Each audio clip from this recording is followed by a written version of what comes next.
closer reading would look like the branch? Shouldn't be too far. Just a few more steps.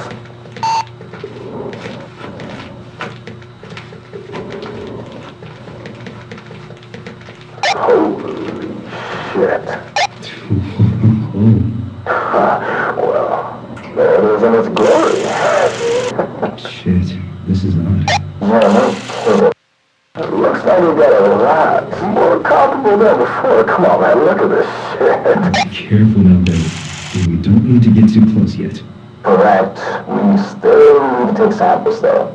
True. Wow. This thing sure started to branch out quickly. It's a lot more than what Marcus's team previously recorded. Fascinating, to say the least. This is team 2. Put it back to standard. Standard. What's documentation? Specimen has grown into a bigger branch. We're just about to set up and collect samples. Sounds good. Keep me updated if anything comes up. Will do. Colt, start setting up the camera. Copy that.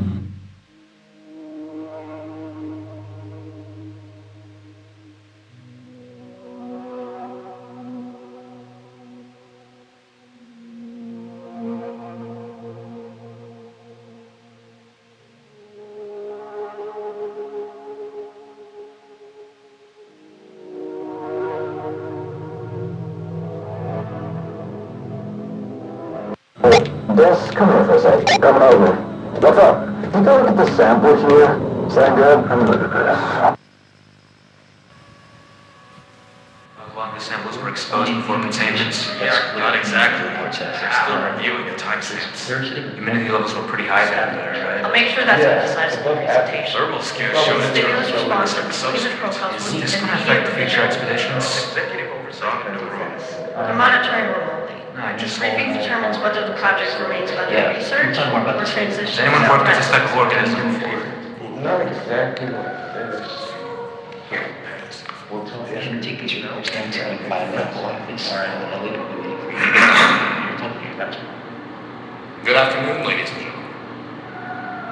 My name is Elliot Pearce, representing the Department of Biomedical Engineering, and I'd like to start by thanking everyone for lending me your time today. Now, as some of you may know, during a recent expedition of the corridors, Research Team 3 observed an unusual branch-like formation which at first looked to be some type of tree, but after closer inspection appeared to be a dense network of hyphae stemming from a cluster of fungi growing on the carpet. This is a photograph of the mycelial cluster captured by Colt Oliver while his team was conducting their research analysis. As you can see, the mycelium is interwoven within the carpet fibers, effectively using the material as a substrate. Like other fungal species we've examined within the corridors, this species seems to thrive in humid environments. The persistent heat and moisture of the corridors make it an ideal setting for growth and reproduction.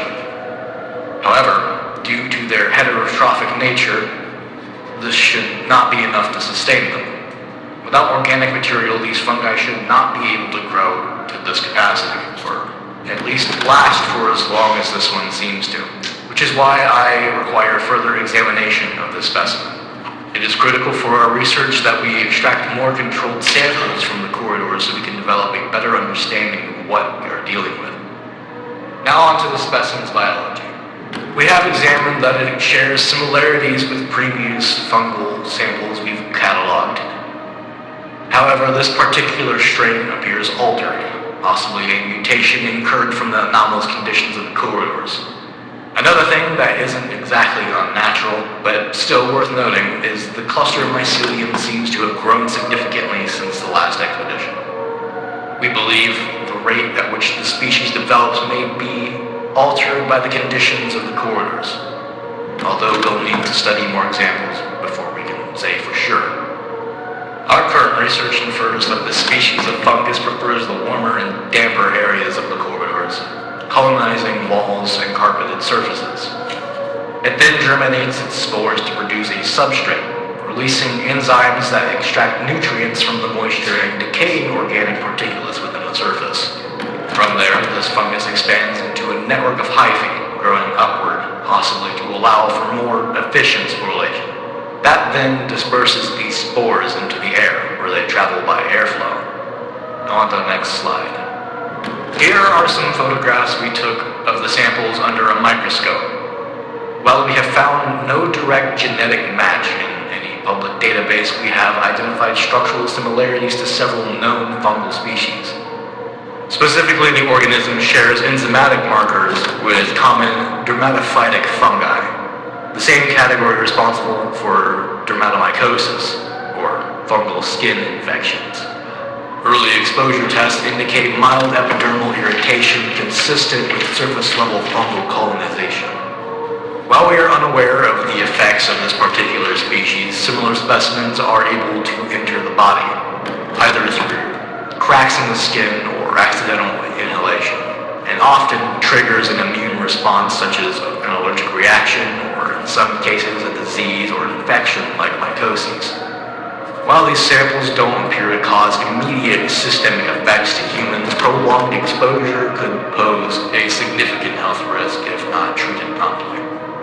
Fortunately, our quantum teleportation device is built with a decontamination room, which should mitigate this concern. During examination, we noticed subtle movement when high-intensity lighting was applied, as well as retractions when exposed to dry air. This suggests some form of environmental sensitivity, possibly even primitive stimulus response mechanisms. We even tested its response to carbon dioxide concentration, to which it inhibited rapid growth and elevated metabolic activity. Based on comparative morphology, this fungus shares faint structural resemblance to Agaricus xanthodermis in its discoloration patterns, though without the chemical markers. It also presents toxic protein signatures reminiscent of Amanita phalloides, though again not identical, and most concerning, Ophiocordyceps species. To clarify, Ophiocordyceps fungi in our world primarily infect insects. There is no evidence that the fungus exhibits behavioral manipulation in humans.